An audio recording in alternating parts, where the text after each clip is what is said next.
Ah, les communistes et même souvent d'ailleurs les socialistes ont une vision très politisée de l'histoire de France. Une vision qu'il ne faut surtout pas écornifler. Grâce à un lobbying incroyable mené dans les années 1950, eh bien, la gauche a réussi à imposer sa vision de l'histoire dans les manuels scolaires. Et gare aujourd'hui à celui qui ne magnifierait pas la Révolution française ou même l'éblouissante Commune de Paris. Gare à celui qui ne souscrirait pas à la liturgie désormais officielle. Car ne l'oubliez pas, mesdames, messieurs, officiellement la France est cet affreux pays qui fut esclavagiste au XVIIIe siècle, colonialiste au XIXe siècle et collaborationniste au XXe siècle. Ah, l'histoire officielle. Il y en a un qui s'en moque un peu. Il est comédien. Il s'appelle Laurent Deutsch et il a publié, voici un peu plus de 2 ans, un véritable succès d'édition, Métronome, un livre qui raconte l'histoire de Paris à travers ses stations de métro. Un succès d'édition incroyable, plus de 2 millions d'exemplaires ont déjà été vendus, ce qui est tout à fait inouï, hors du commun dans le monde de l'édition en français. Ça génère pas mal de jalousie. Seulement voilà, Laurent Deutsch, dans son livre, ne suit pas les grands canons officiels de l'histoire de France. Il égratigne quelque peu les mythes et les légendes qui se sont constitués dans ces années 50, encore une fois, où socialistes et surtout communistes révisaient allègrement l'histoire de notre pays. Et aujourd'hui, eh bien, on lui cherche querelle. Un conseiller de Paris, nommé Alexis Corbière, qui est venu très souvent dans cette émission, un homme extrêmement dynamique, assez brillant, militant du Front de gauche, élu du Front de gauche, eh bien, lui reproche un certain nombre d'inexactitudes et surtout lui reproche d'être discourtois à l'endroit des révolutionnaires et des communards. Laurent Deutsch aimerait trop la monarchie, aimerait trop les rois et l'ancien régime. Ma foi, quel procès lui fait-on? Ainsi, nous devrions tous nous agenouiller devant les grandes figures encensées par la gauche et nous devrions tous nous pincer le nez à la simple évocation de Napoléon Ier, qu'ils ont d'ailleurs réussi à faire sortir des manuels scolaires, ou Louis XIV, ou même Louis XVI. Eh bien, messieurs, non! Laurent Deutsch, tiens bon, je suis avec toi, tu as le droit d'égratigner l'histoire officielle, surtout quand elle a pris tant de liberté avec la vérité. Bonjour Camille Dahan. Bonjour Éric Brunet, bonjour à toutes et à tous. Alors le bourrimétrie, ça se passe sur rmctalk.fr à propos du livre Métronome. Éric Brunet estime que les communistes n'ont pas de leçons à donner d'histoire à Laurent Deutsch. Vous venez voter sur rmctalk.fr pour nous dire si vous êtes carrément d'accord ou carrément pas d'accord avec Éric. Et vous venez également voter par SMS au 6 10 71. Vous envoyez oui si vous êtes carrément d'accord ou bien non si vous n'êtes carrément pas d'accord. 6 10 71. À tout à l'heure pour un petit point sur les votes. Oui, et vous m'appelez au 32-16 aussi, les amis. Vous votez si vous le souhaitez. Sur rmctalk.fr, c'est gratuit. Au 61071, oui ou non. Par SMS si vous êtes en voiture, par exemple, comme l'a dit Camille à l'instant. Mais surtout, il faut que je vous dise que Laurent Deutsch est avec nous. Voilà. Laurent Deutsch souhaitait répondre. Et je crois que c'est sa première vraie grande réponse à ces attaques perpétrées par Alexis Corbière du Front de gauche. Et j'aimerais l'entendre. Et vous l'entendrez dans les minutes à venir. À tout de suite. RMC, 13h, 14h, c'est Carrément Brunet, Éric Brunet. Ah, alors vous n'avez pas suivi, je vous raconte tout. D'abord, je vous explique, si vous prenez l'émission en cours, que je défends l'idée que les communistes n'ont pas de leçon d'histoire à donner au comédien Laurent Deutsch. Et on va parler de Métronome. Vous savez que le Métronome de Laurent Deutsch, c'est un succès de librairie incroyable. Et un livre publié en 2009 qui revisite l'histoire de la capitale de la France au gré des stations de métro. Voilà. Et alors, La semaine dernière, après 2 années de succès incontesté, après même que le maire socialiste de Paris, Bertrand Delanoë, ait décoré, donné la médaille de la ville de Paris à Laurent Deutsch il y a quelque temps, eh bien, la semaine dernière, eh bien, le groupe Parti communiste français, parti de gauche du Conseil de Paris, eh bien, a déclaré que la ville de Paris devait cesser de faire la promotion de ce livre. Qu'est-ce qu'on reproche au comédien Laurent Deutsch? Eh bien, d'être trop sympa avec les rois de France et d'être trop dur avec certains révolutionnaires et avec certains communards. Vous savez, la Commune de Paris, à la fin du Second Empire, 1870-1871. Voilà, je vous donne des fondamentaux, là, les amis. Et alors, c'est tout à fait étonnant que ça ressurgisse maintenant dans le débat. Et le Conseil de Paris, à la minute où je vous parle, c'est pour ça qu'on parle de cette histoire-là aujourd'hui, c'est qu'à la minute où je vous parle, le Conseil de Paris est réuni et qu'à 14h30, on saura si, eh bien, la ville de Paris va cesser, eh bien, de faire la promotion de ce livre. On s'en fiche un peu. C'est pas une information magistrale du point de vue du business, les amis. Non, ce qui est intéressant, ce qui est à mon avis déterminant, c'est que sur une querelle idéologique comme ça, on se croirait encore dans Don Camillo, vous voyez, c'est Péponnet là, la gauche et la droite qui se bat pour des livres d'histoire. Et ça me paraît majeur parce que ça montre, à mon avis, c'est très personnel, l'intolérance de certaines personnalités de gauche qui ne supportent pas finalement qu'on touche à des mythes et des légendes qui ont été un peu fabriqués par l'histoire officielle dans les années 50. C'est ce que je vous disais tout à l'heure. J'aime beaucoup, moi, Alexis Corbière. Il vient souvent dans cette émission. Hein, il est front de gauche, il est au Conseil de Paris, c'est un battant, c'est un bretteur comme je les aime, mais là, je suis en désaccord total avec lui. Je pense que Deutsch a raison, qui nous raconte la belle histoire de Paris, qui se trompe de temps en temps, parfois ça doit arriver, il doit y avoir des coquilles dans ce livre. Deutsch n'est pas un historien, mais on s'en fout. Et on s'en fout, et tant mieux si Deutsch aime les rois de France. Alors pour commencer le débat, je voudrais tout de suite qu'on écoute Alexis Corbière du Front de Gauche. Que reproche-t-il à Laurent Deutsch? Laurent Deutsch sera avec moi dans quelques instants. Eh bien c'est très simple, Corbière était ce matin aux Grandes Gueules vers 10h30. Écoutez Alexis Corbière du Front de Gauche. Qu'est-ce que je dis, moi? Et de grâce, je ne suis pas un censeur. Ce livre existe depuis 2 ans. Il a été vendu à 2 millions d'exemplaires. C'est un carton et c'est aussi un produit commercial. Je dis, contrairement à ce que vous sous-entendez, que ce livre est en train de devenir une référence. Monsieur Deutsch a été invité dans des écoles parisiennes. Il y a des maîtres d'école qui font travailler les enfants sur ce bouquin. Monsieur Deutsch se trompe de 7 siècles sur la naissance du Louvre. Par exemple, les dates qu'il donne sont totalement fausses. Il reprend des chapitres entiers qui sont des légendes de la religion catholique. La légende de Saint-Denis qui explique qu'on a tranché la tête de Saint-Denis et que le cadavre sans tête a fait 6 km à pied avec la tête sous le bras. Ceci est écrit comme tel, sans recul, sans dire que c'est une légende. Mais c'est montré comme une réalité historique par Laurent Deutsch, qui explique qu'après Saint-Marcel va terrasser un dragon dans les marais, que tel autre saint embrasse un lépreux qui aussitôt se voit soigner. Tout ça, c'est des légendes et des mythes. Et attention, il n'y a pas une mise à distance dans le bouquin qui dit attention, ça c'est pas de la vérité historique, c'est du mythe. Et si on fait lire ces bouquins dans les écoles à nos enfants, je considère que on transmet des choses qui sont... Mais c'est pas vendu comme un bouquin d'histoire, Alexis Corbière, c'est pas vendu. Sur la couverture, c'est marqué sur la couverture. Toute la presse s'est félicitée du bouquin de Laurent Deutsch. Oui. Vous prenez tous les articles, on peut le faire. Tout le monde a dit que c'est un travail rigoureux, qui démontrait une vraie connaissance de l'histoire. Et je vous répète, il y a même des enseignants qui l'utilisent en classe. Alors maintenant que je lance, moi, la polémique, on me dit, mais jamais ça a eu la prétention d'un livre d'histoire. Eh bien, il faut le dire. Et on peut même faire une page d'avant-propos de Laurent Deutsch, qui dit, ce bouquin, c'est ma vision de l'histoire, c'est une histoire deutschisée. Dedans, il y a des choses qui sont pas vraies. Moi, j'ai des enfants. J'ai une gamine de 9 ans. J'ai regardé à la télévision le documentaire de Laurent Deutsch, dans lequel c'est raconté comme tel. Moi aussi, et ma fille, ça vient de là le problème. Ma fille m'a dit, mais est-ce que c'est vrai ça? Est-ce que le service public doit financer des choses qui racontent ça? Voilà. Il y a des historiens qui font de l'éducation populaire rigoureuse. Ne retournez pas le débat. Si. Moi je dis, je ne veux aucune censure, aucune interdiction. Le mec il vend 2 millions d'exemplaires, le service public lui donne de l'argent pour faire une série télévisée, le maire de Paris lui remet une médaille, tout le monde dit que c'est fabuleux. C'est ça qui vous embête? Je suis une petite voix, toute petite, pour dire, oh, est-ce que vous avez lu le bouquin?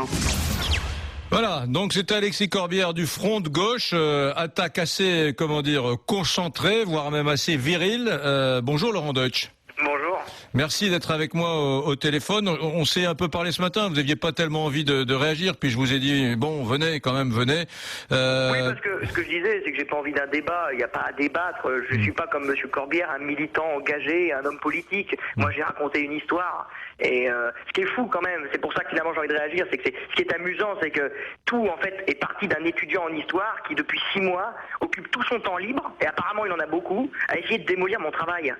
Alors là, je suis très très heureux parce que grâce à moi, ce garçon qui visiblement souffrait beaucoup de son anonymat, il a eu enfin la possibilité de s'exprimer dans les médias et dans les journaux. Et par contre, ce que je déplore, c'est que ce soit pas grâce à ses propres vidéos amateurs de petites promenades dans Paris qu'il fait qu'il y soit parvenu. Alors, et pourtant, je peux vous dire, hein, Eric, c'était prometteur. Hein. Ouais. Mon petit neveu, qu'on a regardé la moitié d'une et il trouvait que ça ressemblait un petit peu à Métronome. Je savais pas que le monsieur dont vous parlez, ça doit être William Blanc, qui fait lui aussi il voulait faire des promenades dans Paris. Exactement. Bon. D'ailleurs, je l'encourage plutôt à continuer dans cette voie, hein, parce que ça sera peut-être la sienne un jour, qui sait. Mais c'est pas la peine d'aller dans cette espèce d'acharnement à tenter de démontrer que mon livre méritait pas l'intérêt de 2 millions de lecteurs. Alors il y a deux accusations. Il y a la plus petite et la plus grosse. La plus petite, c'est qu'il y a quelques inexactitudes.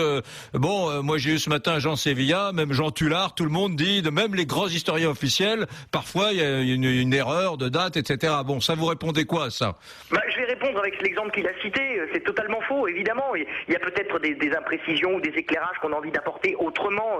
La vérité est un peu sphérique, il faut tourner autour. Mais l'exemple qu'il dit là, quand il dit que le Louvre, je me trompe de 700 ans, c'est hallucinant que je sois obligé, par l'intermédiaire d'RMC, de l'inviter à découvrir peut-être un des plus grands auteurs de l'histoire de Paris, qui est Henri Sauval, qui lui-même fait remonter l'origine de la forteresse à cette période.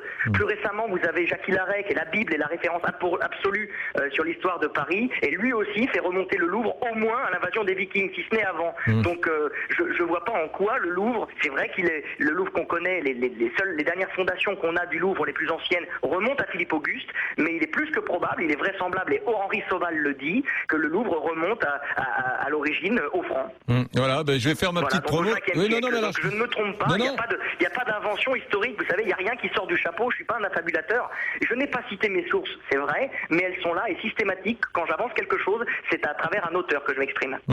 Je suis assez d'accord avec vous, mais vous auriez eu tort de pas répondre, parce que aujourd'hui beaucoup de gens disent Laurent Deutsch s'est gouré, c'est pas grave, mais il s'est gouré de 7 siècles sur le Louvre. Et je suis d'accord avec vous. Bien évidemment, le Louvre est bien antérieur, puisque le Louvre c'est le lieu où tous les rois sont venus s'installer, même quand il y avait rien, quoi. C'est le cœur de Paris. Et en plus, vous avez qu'à relire aussi le siège de Paris, le blocus qu'il y a eu à Paris entre 476 et 486.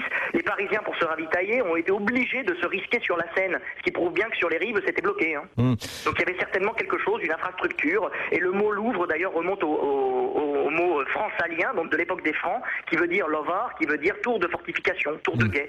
Voilà. Deuxième accusation. J'espère que ça répondra à Monsieur Alexis Corbière. Je n'ai pas antidaté le Louvre de 700 ans.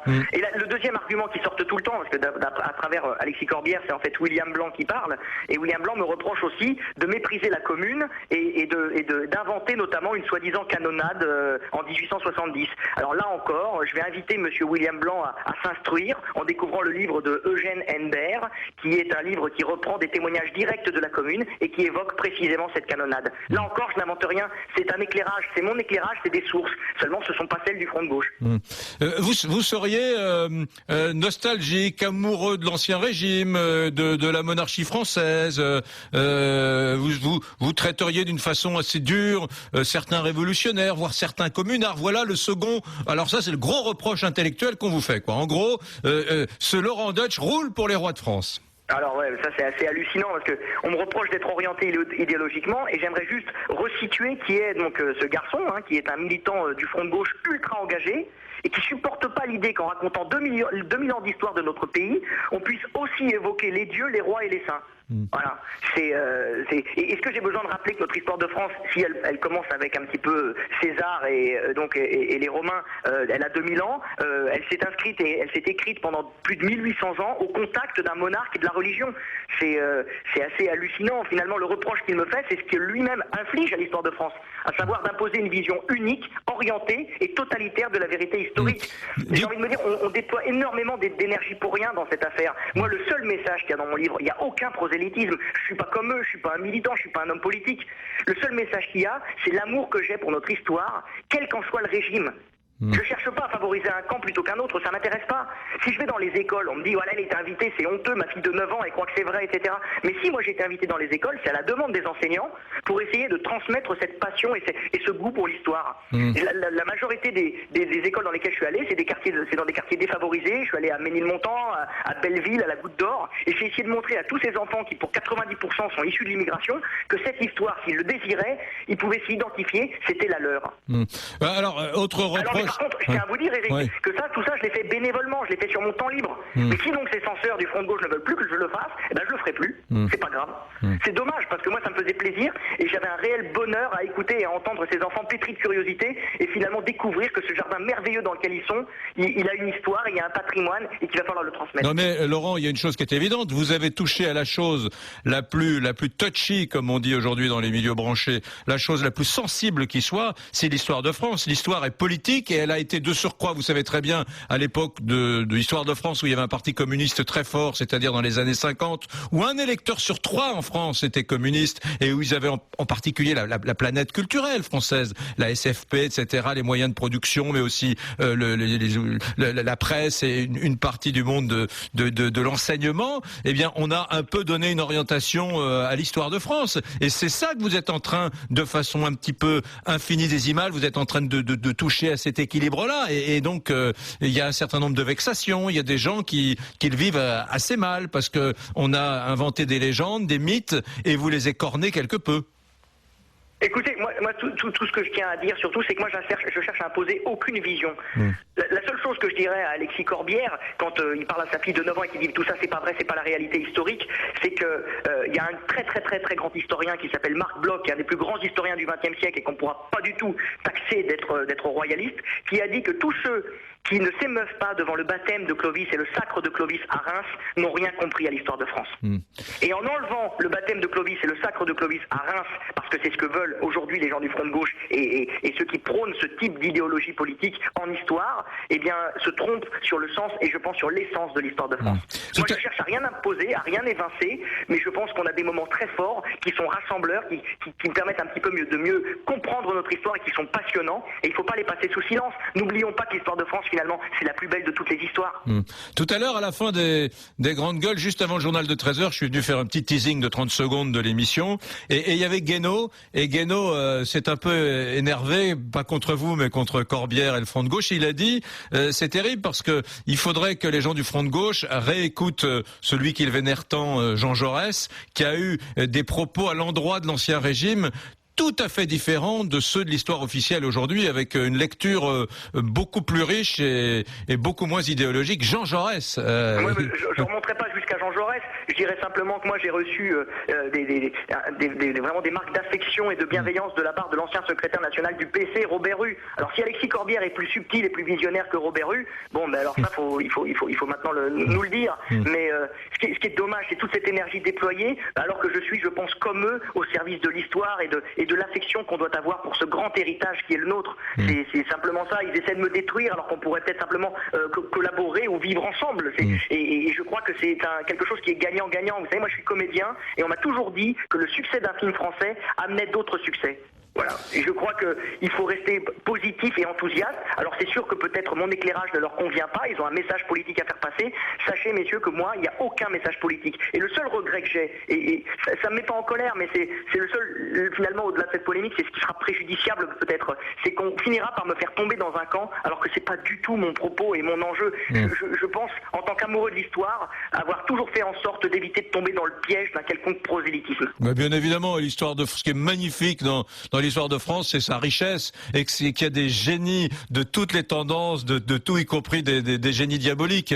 Et les simplificateurs de l'histoire sont des gens qui cherchent à amputer l'histoire. Je suis d'accord avec vous. Il y a Michel qui veut absolument vous parler, Laurent Deutsch, qui m'appelle de Paris justement. Michel a 51 ans, où il est chef d'entreprise à Paris. Bonjour Michel. Bonjour Eric, bonjour Laurent. Avant tout, bravo Laurent.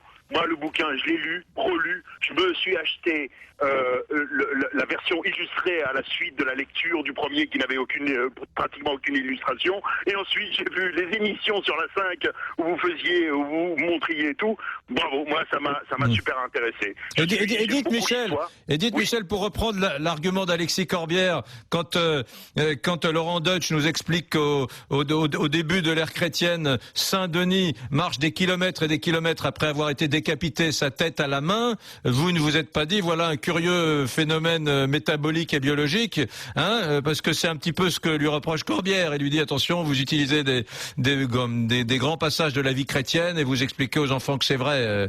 Je sais pas si, je trouve l'argument complètement foireux, moi je trouve ça magnifique. Je dis simplement, je sais pas si Alexis Corbière prend ses électeurs pour des abrutis, mais moi je prends pas du tout mes lecteurs pour des abrutis. Je pense qu'ils ont le recul suffisant et nécessaire pour bien se rendre compte que quand Saint-Denis se fait couper la tête, il aura eu du mal à faire 6 km. Michel. Oui. Bah, écoutez, bien sûr, mais l'histoire est faite aussi de légendes. Regardez, les Chevaliers de la Table Ronde, tout le monde sait que ça n'a jamais existé, mais on y croit encore, on en a fait des films, les enfants en parlent, il y a de tout. Alors, en ce qui concerne l'histoire de France, Saint-Denis portant sa tête pendant 6 km, c'est certainement une légende, bien sûr que c'est une légende, mais ça nous permet de faire rêver. Moi, ce que je voudrais dire, c'est que le livre Métronome a été un détonateur, parce que j'ai pris le bouquin, et dans mon véhicule, quand je me baladais dans Paris, j'avais fait des petites annotations au stabilo sur mon bouquin, et j'allais voir, rue de Vaugirard, un tel truc. Moi, ça m'a fait aller, je suis allé voir l'église en haut de la montagne Sainte-Geneviève, où il y a le sarcophage de Sainte-Geneviève. Alors, je suis de confession catholique, de culture catholique, mais franchement, les messes pour moi, ça n'a aucun intérêt. Ce que j'aime faire, en revanche, c'est aller voir les chapelles, les églises, les cathédrales, rentrer dans cette ambiance. Moi, j'ai les poils des bras qui s'irrissent par les ambiances, quand je vois des tableaux, des sculptures,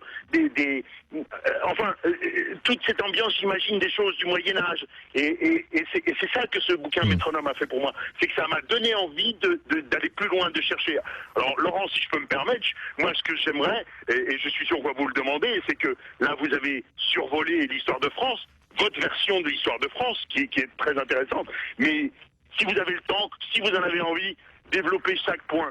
La Gaule, le Moyen-Âge, etc. Il a du boulot pour 20 ans, là, Laurent Deutsch. C'est super bien fait, c'est bien écrit. Merci, maintenant, Michel. Ce que je voudrais dire aussi par rapport au Front de gauche, c'est qu'après la Révolution française, lorsqu'il y a eu l'époque de la terreur, et qu'on a coupé des têtes à tout va, et qu'on a détruit des cercueils, eh ben je regrette que ces gens, qui étaient certainement les ancêtres des communistes, aient détruit l'histoire de France, parce qu'aujourd'hui, j'aurais bien voulu pouvoir aller à Saint-Denis, et ne serait-ce que voir les tombes d'Henri IV, de Louis XIV, etc. Ouais, merci Michel. Juge de l'histoire a horreur des procès, en dehors du temps, et ça sert à rien de regretter. Satisfaisons-nous déjà de voir à quel point on a de la chance de vivre là où nous vivons, et ces terroristes dont on parle sont quand même ceux qui ont fait avancer les choses et qui sont véritablement progressistes et qui nous ont permis d'être là où nous sommes aujourd'hui.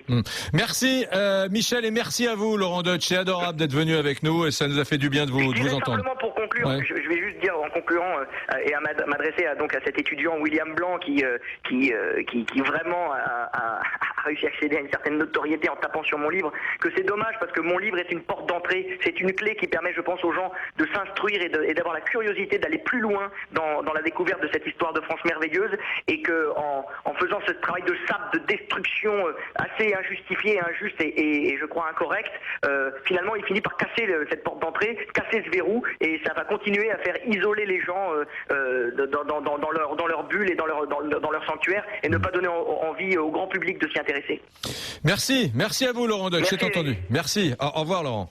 Au revoir. Allez, il est 13h34, un petit point sur le Brunet-Métry. Un petit point, et je rappelle que selon vous, Eric, vous estimez que les communistes n'ont pas de leçon d'histoire à donner à Laurent Deutsch. Et pour l'instant, vous êtes 90% à être carrément d'accord avec Eric. Voilà, continuez de voter sur rmctalk.fr et par SMS, vous envoyez oui si vous êtes carrément d'accord avec Eric, ou non si vous n'êtes carrément pas d'accord, au 61071. 61071, à tout de suite. Il donne son opinion, il ose dire ce qu'il pense. Éric Brunet dans Carrément Brunet sur RMC. Eh oui, je suis très sensible à ce sujet, cette polémique lancée par le Front de gauche sur le Métronome, le livre d'histoire qui a fait un véritable carton dans le monde de l'édition, Métronome, hein, publié par le comédien Laurent Deutsch, qui simplement revisite l'histoire de Paris à travers les stations de métro. On en a beaucoup entendu parler depuis 2 ans de ce livre. Je suis très sensible, vous le savez probablement pas d'ailleurs, si vous n'êtes pas francilien, si vous n'êtes pas en Île-de-France, je fais moi tous les samedis après-midi sur France 3 Paris, Île-de-France, depuis 5-6 ans, une émission d'histoire. C'est pas Laurent Deutsch, en fait je vais dans un lieu patrimonial, ça s'appelle le plus grand musée du monde. D'ailleurs là c'est l'été, elle ne passe pas, mais vous pouvez aller faire un petit tour sur Google, vous tapez le plus grand musée du monde, et c'est une émission d'une demi-heure à chaque fois sur un lieu patrimonial, voilà, parisien. Et donc je suis très sensible au travail qu'a fait Laurent Deutsch. C'est pour ça que j'ai souhaité un petit peu faire cette émission aujourd'hui. Alors au téléphone avec nous, il s'appelle William Blanc. Il est l'homme par lequel le scandale est arrivé. Tout à l'heure, Laurent Deutsch nous parlait de lui. Il est historien ou étudiant en histoire. Bon, et il est celui qui a passé beaucoup de temps à regarder avec précision le livre de Laurent Deutsch et qui a observé quelques inexactitudes et surtout peut-être à l'endroit de certains révolutionnaires et de certains communards, parfois des propos un peu partisans. Bonjour William Blanc. Bonjour. Merci d'être avec nous. J'ai bien résumé. Alors, Deutsch, à l'instant, Laurent nous disait que vous étiez un étudiant en histoire. Oui, je suis doctorant, oui, à l'université Paris. Ouais. Voilà. Et alors, vous lui avez cherché la petite bête, là, parce que bon, même Jean Tula, même les grands historiens font des boulettes de temps en temps. Oui, mais sauf que dans le cas de Laurent Deutsch, il ne s'agit pas d'erreur, monsieur. On n'est pas là en train de pointer les erreurs. En fait, dans le cas de Laurent Deutsch, il s'agit carrément d'invention.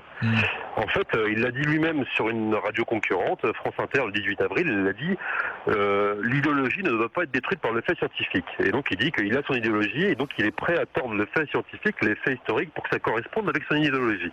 Il l'a dit, ça. Donc à partir de là, il va sélectionner des faits qui lui plaisent dans son récit, c'est-à-dire que par exemple, il va complètement ignorer des événements extrêmement importants. Par exemple, vous savez que dans son livre, dans le dernier chapitre, il parle même pas, il met 3 lignes sur l'occupation, par exemple, de Paris. Alors que deux pages avant, il parle pendant 2 pages du 6 février 34, qui est une manifestation d'extrême droite. Voilà. Donc là, au bout d'un moment, ça pose un léger problème quand ça devient systématique. Quand il parle pendant 8 pages de la légende de Saint-Denis, sans dire que c'est une légende, sans dire qu'elle a été écrite 3 siècles après les faits, et qu'il... la légende de Saint-Denis, moi j'ai fait une émission sur la légende de Saint-Denis. Tout le monde sait que c'est une légende de Saint-Denis.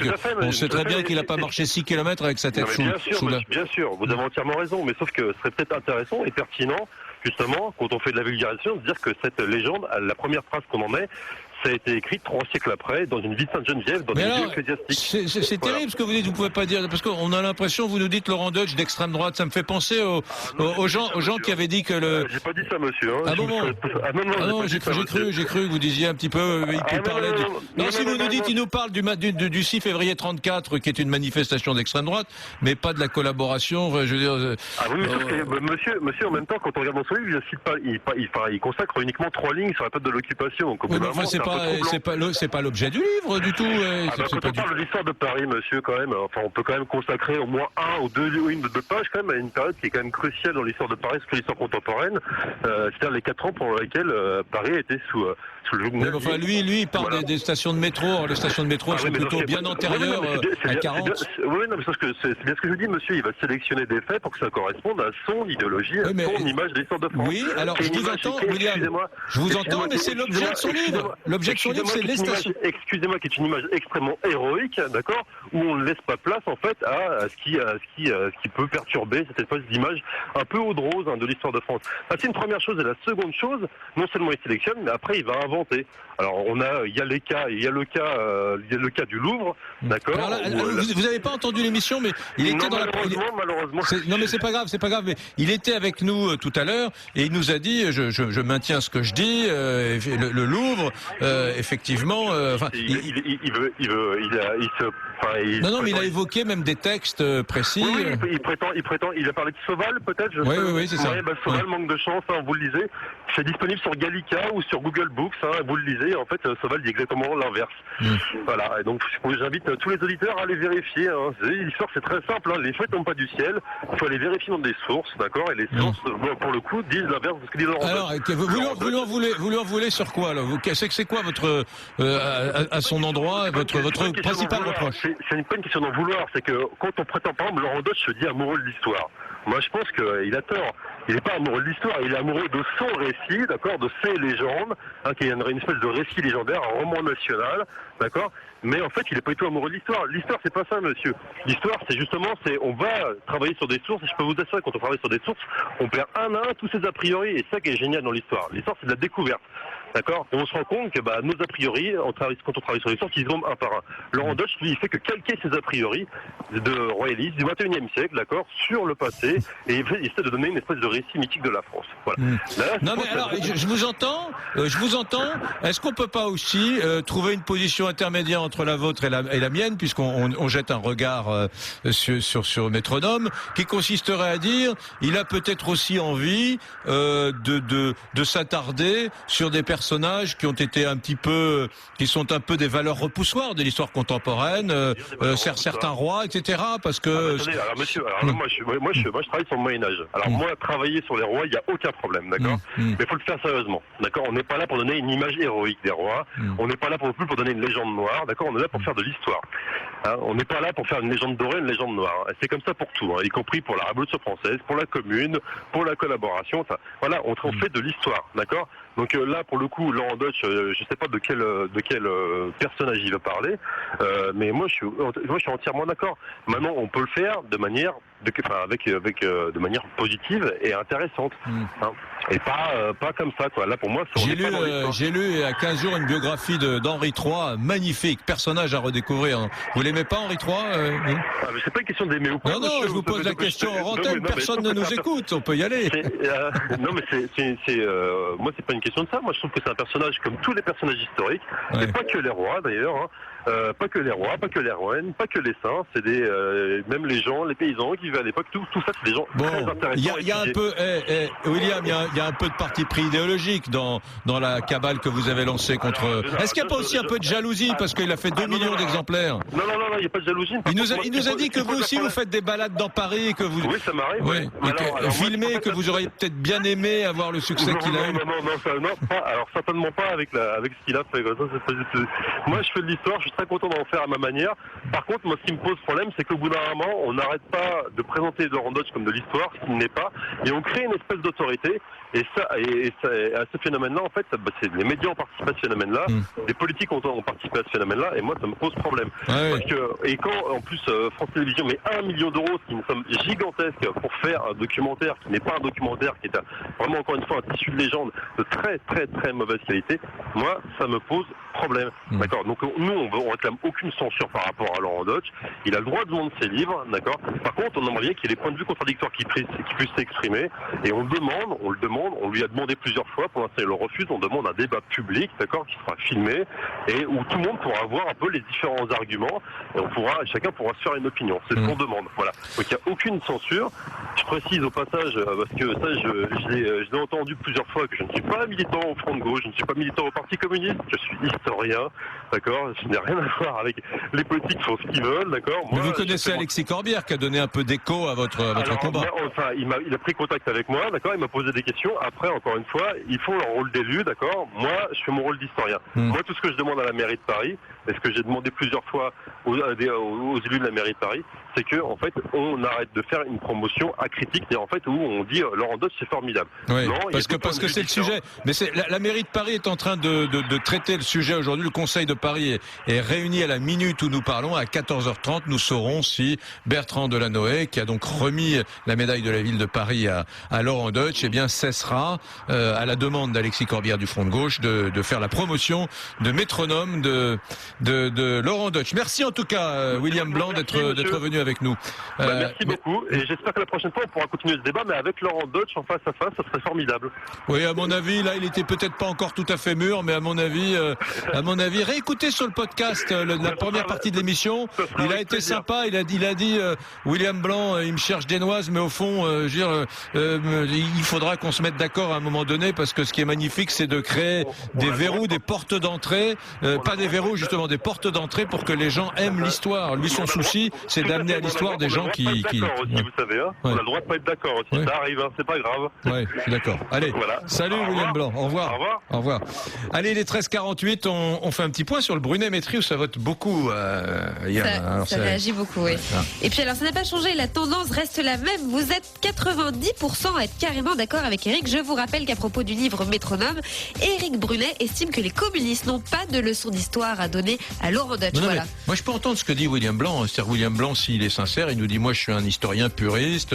C'est vrai qu'il peut avoir pris des libertés avec l'histoire aussi, l'ami Laurent Deutsch. Voilà. Il n'empêche que c'est une vulgarisation éblouissante, c'est magnifique, ça amène à l'histoire, qui est quand même une discipline austère. Ça amène à l'histoire des tas de gamins. Peut-être il parlait des gamins issus de l'immigration, des gamins qui passaient à côté de l'histoire, qui s'en fichaient complètement. Et ça, c'est magnifique. C'est pour ça qu'il faut pas l'attaquer frontalement. Il faut lui dire, dis donc, Coco, là, t'as fait une boulette, là, tu t'es peut-être trompé d'une date, etc.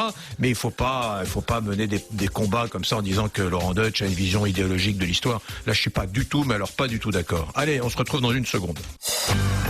Faites comme lui, dites ce que vous pensez. Éric Brunet dans Carrément Brunet sur RMC. Allez, je vous propose d'écouter, il est au téléphone avec moi, Jean Sévilla, qui est Figaro Magazine, rédacteur en chef adjoint, me semble-t-il, historien, polémiste, brillant esprit, qui est plutôt de ceux qui soutiennent Laurent Deutsch contre le Front de gauche. Bonjour, Jean Sévilla. Bonjour. Que signifie selon vous cette attaque du Front de gauche contre Métronome, le livre d'histoire de Laurent Deutsch ?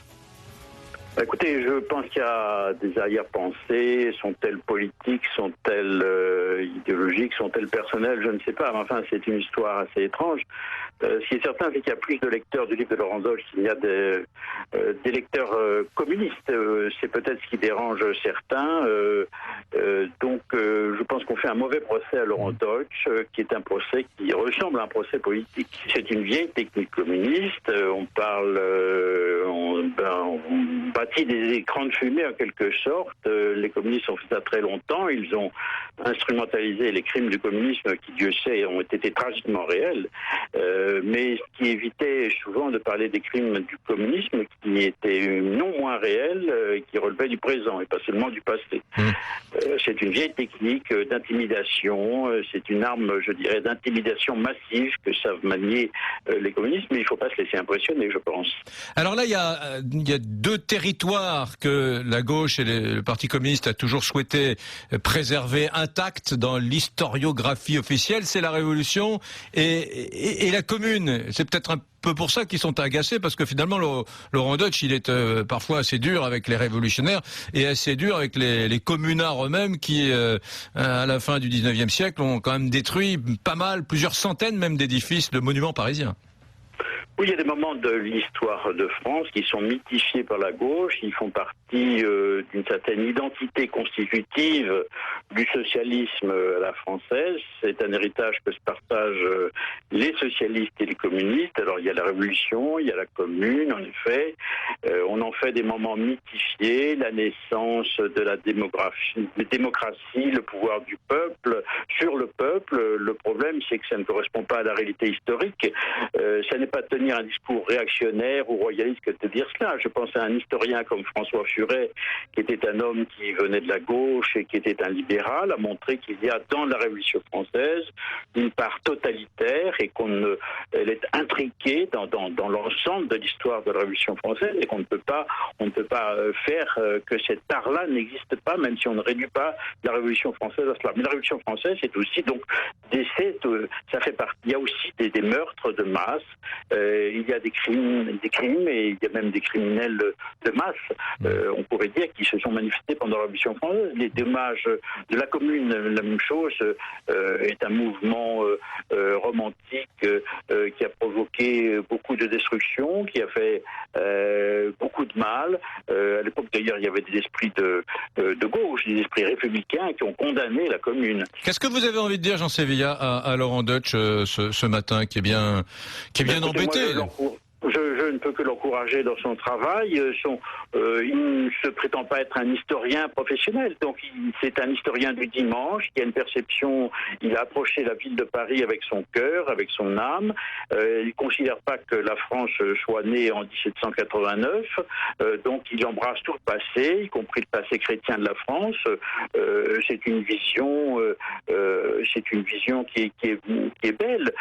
Alors sur tel ou tel point, on pourra dire il y a une erreur factuelle. Bon, mais tous les livres, même des historiens les plus professionnels, comportent parfois des erreurs factuelles. Je crois que c'est vraiment un procès qu'on essaye de lui faire, un procès politique. Je crois que Laurent Deutsch, avec son talent, saura se défendre lui-même, et la meilleure de ses défenses, c'est le succès populaire de son livre. Eh bien, je vous remercie beaucoup, Jean Sévilla. Merci à vous. Merci. Au revoir. Au revoir. RMC, il est 13h56, l'heure de révéler à la France entière le résultat du Brunet-Métry. Ça va être un Pyongyang, là. Ça va être un référendum nord-coréen. Suspense, et oui. Prévient. Alors, vous êtes 90% à être carrément d'accord avec Eric, à penser que les communistes n'ont pas de leçon d'histoire à donner à Laurent Deutsch en ce qui concerne son livre Métronome. Voilà, merci en tout cas à l'historien William Blanc qui était avec nous, le doctorant William Blanc, et qui était en accord avec le militant du Front de Gauche, l'élu du Front de Gauche au Conseil de Paris, qui est Alexis Corbière. Et puis merci à la partie adverse, on va dire, Jean Sévilla du Figaro, et puis Laurent Deutsch, qui est venu lui-même dans l'émission défendre Métronome, son livre. On se retrouve demain à 13h pour un nouveau Carrément Brunet. Et comme disait Jean-Luc Mélenchon, à bon entendeur, salut. RMC, 13h, 14h, c'est Carrément Brunet.